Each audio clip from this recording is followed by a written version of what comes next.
Dear all students, एक बार फिर से आप सभी लोगों का टारगेट गुरुकुल के इस ऑनलाइन लर्निंग प्लेटफॉर्म पे स्वागत है। लीडरशिप एंड पर्सनालिटी डेवलपमेंट आपका अगर को करिकुलर सब्जेक्ट यानी कि बीए, बीकॉम, बीएससी में आपका को करिकुलर सब्जेक्ट आपने लिया है लीडरशिप एंड पर्सनालिटी डेवलपमेंट। ये वीडियो आपके लिए इम्पॉर्टेंट है। वीडियो ही नहीं, ये पूरी सीरीज आपके लिए इम्पॉर्टेंट होने वाली है। इस सीरीज का ये आपका पहला वीडियो है, यानी कि हमारे जितने भी स्टूडेंट्स हैं जो कि बीए, बीकॉम, बीएससी में को करिकुलर सब्जेक्ट में लीडरशिप एंड पर्सनालिटी डेवलपमेंट लिए हैं, उनकी बार बार परेशानी थी कि कोई बुक मार्केट में नहीं है, ना कोई कंटेंट अवेलेबल है, ना कोई अच्छी वेबसाइट है, कहीं भी कोई कंटेंट मिल नहीं रहा है। बहुत परेशान है सर। बाकी सब्जेक्ट तो हमारा तैयार है, लेकिन को करिकुलर की टेंशन हमें बनी हुई है। तो आपकी जो समस्या है, आपकी जो तैयारी है, वो हमारी जिम्मेदारी है, हमने पहले ही बोला था। तो आपके को करिकुलर को कैसे हम छोड़ सकते हैं। तो ये आपकी पहली क्लास है। आगे ऐसे ये कंटिन्यू आपकी दूसरी, तीसरी, चौथी, जब तक आपका पूरा सारे एमसीक्यूज हम करा नहीं लेंगे तब तक आपकी सीरीज चलती रहेगी। बस आपको अपना फीडबैक देना है, अधिक बच्चों तक इसे शेयर करना है। जिस भी ग्रुप में आप हो, आपके क्लासमेट्स हैं, आपके दोस्त हैं, आपके यार हैं, सबको इस क्लास सीरीज के बारे में बताना है और ये वीडियो को शेयर करना है। ये पूरी फ्री ऑफ कॉस्ट होने वाली है। पूरा को करिकुलर का जो इंपॉर्टेंट क्वेश्चन होगा वो बिल्कुल फ्री में आपको हम प्रोवाइड करने वाले हैं। ठीक है, आपको कोई पेमेंट नहीं करना है, इसलिए फ्री की चीज़ों को वैल्यू करना सीखिए। ठीक है, तो चलिए क्लास को स्टार्ट करते हैं और एक एक करके सभी क्वेश्चंस को अच्छे से डिस्कशन करते हैं। देखिए फ्रेंड्स, आपके सारे जो एमसीक्यूज़ हैं वो रेडी हैं। एक एक करके, एक एक पार्ट वाइज सीरीज़ में आपके सारे क्वेश्चन डिस्कशन किए जाएंगे। एक चीज़ यहाँ पे मैं बता दूं कि जितने भी हमारे स्टूडेंट्स हैं वो हिंदी में हो या फिर इंग्लिश में हो, ठीक है। हम दोनों स्टूडेंट्स, हमारा जो भी कंटेंट होता है वो इंग्लिश और हिंदी दोनों लैंग्वेज में होता है। तो परेशान नहीं होना। आप पहले परेशानी जो भी बच्चों की थी कि इंग्लिश में पढ़ाते हैं, हिंदी में पढ़ाते हैं, ऐसा कुछ नहीं है। हमारा प्लेटफॉर्म जाना जाता है बाइलिंगुअल के लिए, यानी कि इंग्लिश और हिंदी जो भी यहाँ मिलेगा सब आपको बाइलिंगुअल मिलेगा। ठीक, देखिए आपके लीडरशिप एंड पर्सनालिटी डेवलपमेंट बिल्कुल नया सब्जेक्ट आपके लिए होने वाला है, क्योंकि ये को करिकुलर सब्जेक्ट है और इससे आप इससे पहले पढ़े नहीं होंगे। तो जो भी लाइन है, जो भी सेंटेंस है, ये आपके लिए नया होगा। और देखिए क्वेश्चंस जो आपके रहेंगे वो बहुत ही बेसिक लेवल के क्वेश्चंस होंगे। ठीक, थोड़ा सा पहले आपको मैं गाइड कर देता हूँ, उसके बाद क्वेश्चंस को हम आगे क्वेश्चंस को देखना ही है। क्वेश्चंस को हम लोग एक करके पढ़ेंगे और इसको नोट्स कर लीजिएगा। अगर आप लोग की डिमांड अगर आपकी रहेगी तो जो ये PDF होगा, ये PDF आपको डिस्क्रिप्शन बॉक्स में कहीं भी, आपको टेलीग्राम कहीं भी हम अवेलेबल करा देंगे। लेकिन उसके पहले आप लोग कमेंट में जरूर बताना कि PDF की ज़रूरत आपको है या नहीं है, या फिर आप वीडियो क्लास को अटेंड करके ही आपकी सारी चीज़ें हो जा रही हैं तो PDF प्रोवाइड करने की ज़रूरत नहीं पड़ेगी। ठीक, यहाँ पे देखिए, यहाँ पे पहला क्वेश्चन कैसा क्वेश्चन है आप देखिए कि यहाँ पे the term personality is derived from which language, यानी व्यक्तित्व शब्द किस भाषा से लिया गया है। यानी कि ऐसे ही बेसिक क्वेश्चंस रहेंगे, आपको थोड़ा सा कॉमन सेंस लगाओगे और क्वेश्चंस का जो राइट आंसर है वो करके आ जाओगे। ठीक, यहाँ पे देखिए व्यक्तित्व शब्द किस भाषा से लिया गया है, तो फ्रेंड्स लैटिन भाषा से लिया गया। किस, आपका आंसर क्या होगा, लैटिन। यानी कि यहाँ पे इंग्लिश और यहाँ पे हिंदी दोनों बच्चे अपना एक करके क्वेश्चंस को देखते रहें। मैं एक एक करके सभी क्वेश्चंस को आपको मैं पढ़ता रहूँगा और एक्सप्लेन करता रहूँगा। ठीक, क्लियर। अब दूसरा क्वेश्चंस इसी से रिलेटेड है। ये दोनों क्वेश्चंस आपके लिए बहुत ही इंपॉर्टेंट रहने वाले हैं, इसलिए इसको आप अच्छे से देख लीजिएगा। यहाँ पे आपने देखा कि किस भाषा से लिए गए हैं, यहाँ पे देखेंगे किस शब्द से लिए गए हैं, यानी कि the word personality is derived from which word, यानी कि किस भाषा से लिए गए हैं, तो परसोना। आप यहाँ पे राइट आंसर देखेंगे, persona is your right answer. Friends option number A, persona is your right answer. ठीक है, यानी पर्सनालिटी वर्ड जो है वो परसोना वर्ड से लिया गया है, तो आपका राइट आंसर परसोना होगा। किस लैंग्वेज, किस भाषा का है, तो फिर लैटिन भाषा का शब्द है। क्लियर, दो क्वेश्चन आपका क्लियर हो गया। यहाँ पर देखिए जो हिंदी के जो सेंटेंस होंगे इसमें थोड़ी बहुत ऊपर नीचे होगी, आप इंग्लिश से मैच करके अपने क्वेश्चंस को अच्छे से समझ लीजिए, पढ़ लीजिए। ठीक, आगे बढ़ते हैं। अगला क्वेश्चन यहाँ पे क्या बोलता है कि उन मनोभौतिक प्रणालियों के व्यक्तियों के भीतर गतिशील संगठन है जो उसके पर्यावरण के साथ उसके अंतर्विधीय समायोजन को निर्धारित करता है। फ्रेंड्स इसका जो राइट आंसर हो जाएगा पर्सनालिटी, यानी कि option number 1 is your right answer. ठीक, क्लियर क्या होगा मैं बता दूं आप लोग को कि इसका मतलब ये हुआ कि जब आप किसी पर्यावरण में या किसी समाज में, आप जब आपको समाज या पर्यावरण देखता है तो आपको सबसे पहली नज़र में क्या वो देखता है, आपकी व्यक्तित्व को देखता है, या फिर आप कितना सीखे हो, कितना आपके पास नॉलेज है उसको देखेगा, या फिर आपकी प्रेरणा को देखेगा, या अनुभूति को देखेगा। तो फ्रेंड्स आपके व्यक्तित्व यानी पर्सनालिटी को पहले देखा जाता है। पहली नज़र में व्यक्ति की पर्सनालिटी ही इम्पैक्ट डालती है, प्रभाव डालती है। तो आपका व्यक्तित्व is your right answer.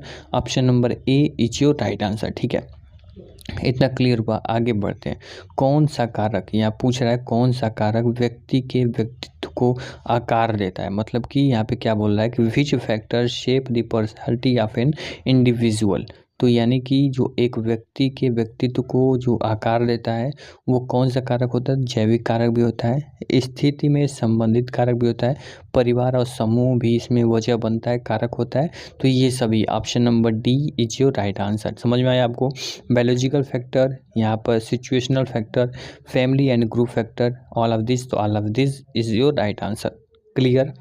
Question number 4 भी आपने देख लिया। जी सर, 4 भी समझ में आ गया। आगे बढ़ते हैं। यहाँ बोल रहा है निम्नलिखित में से कौन सा एक पर्यावरणीय कारक है जो व्यक्ति को आकार देता है। यानी यहाँ पे पर्यावरणीय कारक यानी एक क्वेश्चन से अटैच है। यानी कि ऐसे क्वेश्चंस को बनाया गया है कि जिससे कोई स्टूडेंट्स बेसिक से पढ़ना शुरू करता है तो सारे क्वेश्चंस के आंसर वो ऑटोमेटिक उसके दिमाग में फिट होते चलेंगे। ठीक है, मैंने आपको पहले बताया कि किस शब्द से लिया गया है, पर्सनालिटी वर्ड किस शब्द से लिया गया है, फिर किस भाषा से लिया गया है। यहाँ पर देखिए दोनों क्वेश्चन भी सिमिलर हैं। क्वेश्चन को कैसे घुमा के पूछा जाता है वो आपको आइडिया लग जाएगा जब आप पूरे क्वेश्चन को अच्छे से एनालिसिस करते हो। आप लोग कमेंट बताना, अगर पीडीएफ की ज़रूरत पड़ेगी तो हम पीडीएफ भी आपको प्रोवाइड कर देंगे जिससे कि आसानी से आप सारी चीज़ों को पढ़ सकते हो। क्लियर।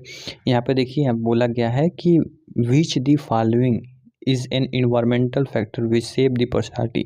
यानी कि यहाँ पे बोल रहा है कि पर्यावरणीय कारक बताइए। तो अनुभव यानी कि जो आपका एक्सपीरियंस है ये एक पर्यावरणीय कारक है। यानी कि पर्यावरण से ही आप अनुभव लेते हो।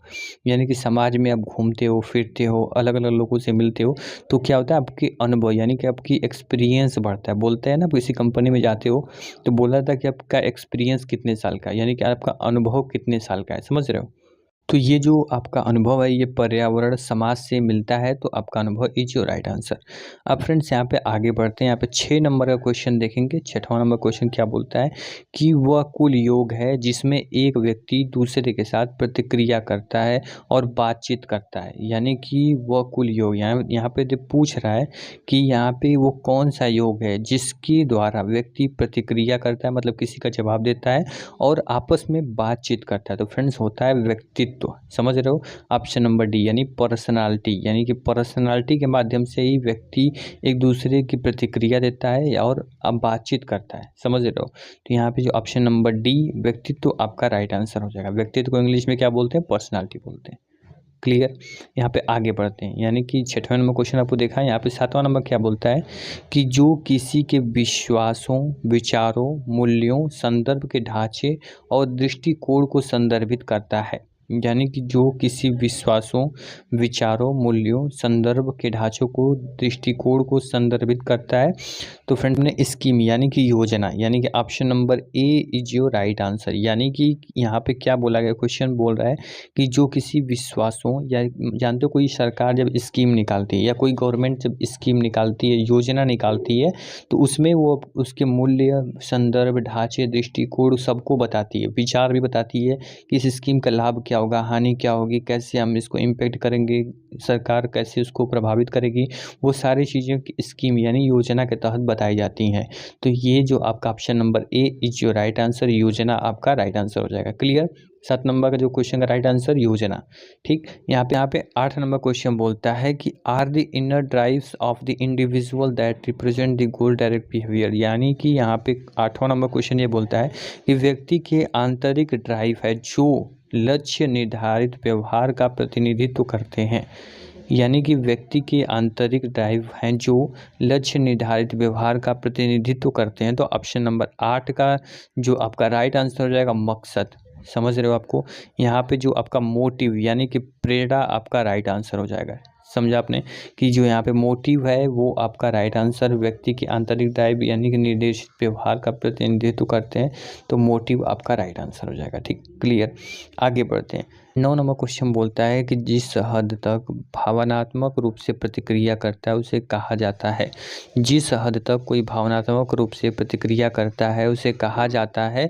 तो फ्रेंड्स यहाँ पे देख लेंगे, इंग्लिश में भी बोल देता हूँ। ठीक है, क्योंकि जो सेंटेंस है आपको हिंदी में समझने में थोड़ी कठिनाई हो सकती है, लेकिन वही सेंटेंस आप अगर इंग्लिश में देखोगे, पढ़ोगे, समझोगे तो चीज़ें आपको आसान होंगी। क्योंकि कुछ वर्ड यानी भावनात्मक होता है या प्रतिक्रिया होता है तो बहुत सारे स्टूडेंट्स ऐसे होंगे जो इसको समझने में उनको कठिनाई का सामना यहाँ करना पड़ सकता है। तो अगर वही इस वर्ड आप इंग्लिश में देखेंगे तो यहाँ पे आपको शायद वो चीज़ें आसानी से समझ में आ जाए, ठीक है। The degree to which one respond emotionally is term as, यहाँ बोला जा रहा है कि यहाँ, ठीक है। तो यहाँ पे आप योजना, स्वभाव, वंशागति, आत्मसम्मान। तो फ्रेंड्स जो आपका स्वभाव होगा ये आपका राइट आंसर हो जाएगा, ठीक है। क्या राइट आंसर? स्वभाव आपका राइट आंसर हो जाएगा, यानी कि option number B is your right answer. जिस हद तक कोई भावनात्मक रूप से प्रतिक्रिया करता है वो स्वभाव होता है, ठीक है। उसे क्या कहते हैं? उसे स्वभाव कहते हैं। क्लियर, आगे बढ़ते हैं। तो देखेंगे निम्नलिखित में से कौन सा लक्षण बिग 5 ट्रेड मॉडल में मौजूद नहीं है। तो फ्रेंड्स यहाँ पे ऑप्शन नंबर ए समता और भावनात्मक स्थिरता, यह दोनों आपका राइट आंसर हो जाएगा। यानी टाइप ए और टाइप बी दोनों आपका राइट आंसर हो जाएगा। समझ रहे हो आप कि समता और आपका भावनात्मक स्थिरता दोनों आपका लक्षण बिग 5 में ट्रेड मॉडल में मौजूद नहीं है। तो ऑप्शन नंबर ए और B is your right answer, ठीक। यहाँ पे आगे बढ़ते हैं। यहाँ पे 11 नंबर क्वेश्चन क्या बोलता है? किसी व्यक्ति की दूसरों के साथ घुलने मिलने की क्षमता को दर्शाता है। यानी कि क्वेश्चन क्या बोल रहा है कि किसी व्यक्ति की दूसरों के साथ, यानी कि एक व्यक्ति किसी और व्यक्ति से घुल मिल जाता है, इस क्षमता को क्या कहते हैं? तो इसको बोलते हैं समर्थता, ठीक है। यानी कि राइट आंसर आपका ऑप्शन नंबर ए आपका राइट आंसर। यानी भावनात्मक स्थिरता ये वजह नहीं हो सकती। बहुर्मुखता किसे बोलते हैं? यानी कि जो समाज में घूमने फिरने वाला व्यक्ति होता है उससे बहुर्मुखता बोलते हैं, मतलब वो मिलनसार इसमें नहीं आएगा। खुलापन यानी कि जो खुल के बोलता हो तो वो भी इसमें आपका राइट आंसर नहीं होगा। जो राइट आंसर हो जाएगा वो आपका होगा समर्थता, यानी कि option number A is your right answer. किसी व्यक्ति के साथ दूसरे के साथ घुलने मिलने की क्षमता को समर्थता कहते हैं। तो आपका राइट आंसर ऑप्शन नंबर ए, ठीक। यहाँ 12 नंबर क्वेश्चन क्या बोलता है? 12 नंबर क्वेश्चन बोलता है कि जब कोई व्यक्ति मिलनसार और बाहर जाने वाला होता है वो क्या, मैंने बोला ना बहुर्मुखी, यानी कि जो बाहर जाने वाला घूमने फिरने वाला व्यक्ति होता है, सबके साथ बोलता है और बातचीत करता है, ठीक है, तो उसको बोलते हैं बहुर्मुखी। तो बहिर्मुखी तो आपका राइट आंसर हो जाएगा ऑप्शन नंबर बी, ठीक है। Option number B is your right answer. आगे बढ़ते हैं। किसी व्यक्ति के विश्वासों की कठोरता और रुचि की सीमा को संदर्भित करता है, यानी कि किसी व्यक्ति के विश्वासों की कठोरता और रुचि की सीमा को संदर्भित करता है। तो फ्रेंड्स यहाँ पे खुलापन, समर्थता, भावनात्मक स्थिरता या अंतर्मुखी। तो खुलापन, यानी खुलापन जो होता है वो आपका राइट आंसर हो जाएगा। Option number A is your right answer, ठीक। 13 नंबर क्वेश्चन आपने देखा। देखिए जो क्वेश्चंस होते हैं ना इसे आप समझने के प्रयास करिए, जैसे इस सेम टू सेम क्वेश्चंस नहीं बन के इसी क्वेश्चन से आपको एक दो क्वेश्चन अलग करके आपको बन सकते हैं। तो अगर आप क्वेश्चंस को अच्छे से समझे रहेंगे, पढ़े रहेंगे, तो आपको सारी चीज़ें क्लियर रहेंगी। क्वेश्चंस कहीं से भी घुमा फिरा पूछे आप उसका राइट आंसर कर दोगे, ठीक। क्वेश्चन आप देख रहे हो ना, क्वेश्चन जो बहुत ज़्यादा मतलब ऐसे आप साइंस वाले या फिर जैसे मैथ के क्वेश्चन नहीं कि आपको बहुत दिमाग लगाना है, लेकिन आपको कुछ आपके कॉमन सेंस, आपके मतलब जो घटनाएं घटी हैं, जो आपके साथ होती आ रही हैं, उसे बस समझना है और उसका राइट आंसर चूज करना है, ठीक। उन लक्ष्यों की संख्या को संदर्भित करता है। उन लक्ष्यों की संख्या को संदर्भित करता है जिन पर एक व्यक्ति अपना ध्यान केंद्रित करता है। तो फ्रेंड्स कर्तव्यनिष्ठा यानी कि अपने कर्तव्य के प्रति दृढ़ होना को कर्तव्यनिष्ठा कहते हैं। यानी अपने लक्ष्य को जो एक व्यक्ति अपना ध्यान केंद्रित करता है उसे कर्तव्यनिष्ठा कहते हैं, ठीक। क्लियर, आगे बढ़ते हैं। यहाँ पे उम्मीद करते हैं क्वेश्चन आपके लिए क्लियर होंगे। ये जो क्वेश्चंस होंगे ये आपके लगभग स्टार्टिंग के जो 15 क्वेश्चन है ये आप पर्सनालिटी डेवलपमेंट यानी पर्सनालिटी पे देखोगे। अभी जो दूसरी पार्ट हम बनाएंगे, जो दूसरा पार्ट आपको कल या फिर आज शाम तक दे देंगे, उसमें आप लीडरशिप के क्वेश्चन देखोगे, ठीक है। लीडरशिप एंड पर्सनालिटी डेवलपमेंट दोनों के क्वेश्चन आपके कॉन्सेप्ट होते हैं वो पूरा क्लियर हो जाएगा। परेशान आपको नहीं होना है। बस आप कमेंट में जरूर बताना कि क्लास कैसी लगी, ऐसी क्लास आपको और चाहिए, क्या किस करिकुलर सब्जेक्ट की क्लास और चाहिए जो आप लिए हो, और मैं वो मान लीजिए पर्सनालिटी डेवलपमेंट और लीडरशिप से हट के कोई सब्जेक्ट आपने चूज़ किया है तो वो भी अब हमें बताएं, जिससे कि हम अपनी टीम से बोलेंगे और हमारी टीम उस पर काम करेगी, ठीक है। बहुत मेहनत से सारे कंटेंट बनाए गए हैं। आपको पता है कि ये से कंटेंट मिलना बहुत मुश्किल है मार्केट में, लेकिन हमारे जो टीम है उसके लिए मैं उनको बहुत बहुत धन्यवाद बोलूँगा कि हमारे छात्रों के लिए, हमारे स्टूडेंट्स के लिए कड़ी मेहनत करके ये सारे कंटेंट फ्री ऑफ कॉस्ट आपके लिए प्रोवाइड कर रही है, ठीक है। यहाँ पर आगे देखते हैं 15 यानी कि इस वीडियो का हम लगभग लास्ट क्वेश्चन इसे समझेंगे, क्योंकि आप लोग के कैसा फीडबैक रहता है, आपकी डिमांड है या नहीं इस क्लास की, उसके अकॉर्डिंग हम अगली क्लास को कंटिन्यू करेंगे। उसमें ज़्यादा से ज़्यादा क्वेश्चन को हम डिस्कशन करेंगे। इसमें हम मात्र 15 क्वेश्चन को ही डिस्कशन करेंगे कि कैसा आपका फीडबैक रहता है। उसे देखने के बाद हम आगे क्लास को कंटिन्यू करेंगे। 15 नंबर क्वेश्चन है कि क्वेश्चंस देखेंगे। यहाँ पे इम्पोर्टेंट क्वेश्चन है कि means whether people believe that they are in control of events और events control them. 15 number question, थोड़ा सा कॉमन सेंस लगाने की जरूरत है, क्वेश्चन इंपॉर्टेंट है।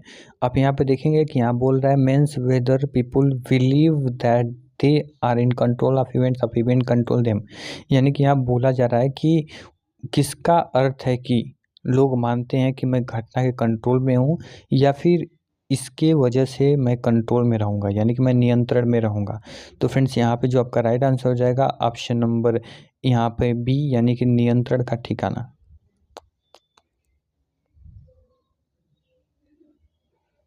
यानी फ्रेंड्स राइट आंसर नियंत्रण का ठिकाना है, यानी कि आप लोग को इसको सिंपल भाषा में बोल सकते हैं नियंत्रण रेखा, यानी कि किसी एक्सीडेंट या किसी दुर्घटना के लिए हम एक क्या बोलते हैं नियंत्रण रेखा बनाते हैं, यानी लोकस ऑफ कंट्रोल बनाते हैं। उसके बाद अगर आप एक व्यक्ति यहाँ पे है, एक व्यक्ति यहाँ पे, तो वो अपने आप को समझेगा अगर मैं इस रेखा के अंदर हूँ तो क्या हूँ, मैं नियंत्रण में हूँ, मैं घटना के नियंत्रण में हूँ, या फिर मैं इस रेखा के अंदर हूँ तो मैं दुर्घटना से बच सकता हूँ। इसी को बस सिंपल भाषा में सेंटेंस बोला गया है कि उसे क्या बोलेंगे जिससे कि लोग मानते हैं कि मैं घटना के नियंत्रण में हूँ, तो उसको बोलेंगे नियंत्रण रेखा। ठीक है, समझ गए आप लोग। यहाँ पे मैं पूरी तरह से आपकी भाषा में, आपकी लैंग्वेज में समझाने की पूरी कोशिश किया हूँ कि सारे जो सेंटेंस हैं, जो एक एक क्वेश्चन है, उसको अच्छे से आप लोग समझ पाओ। ठीक है, तो उम्मीद करते हैं आप लोग समझे भी होंगे और मतलब जो वीडियोज़ होंगी वो काफ़ी पसंद आए होंगे, हेल्पफुल रही होंगी आपके लिए। वीडियो को लाइक कर देना और एक बार रिवीजन कर लेना। मैं एक प्लेलिस्ट बना दूंगा पर्सनालिटी डेवलपमेंट की, उसमें आप लोग के सारे जो वीडियोज़ आने वाले हैं सब कुछ उसमें आपको ऐड हो जाएंगे। परेशान होने की ज़रूरत नहीं है, सारी क्लास आपकी कंटिन्यू यहाँ पे चलेंगी और कोई भी दिक्कत परेशानी होगी आप हमें कमेंट बताना, नेक्स्ट वीडियो उसी टॉपिक पे हम अपलोड कर देंगे। Thank you.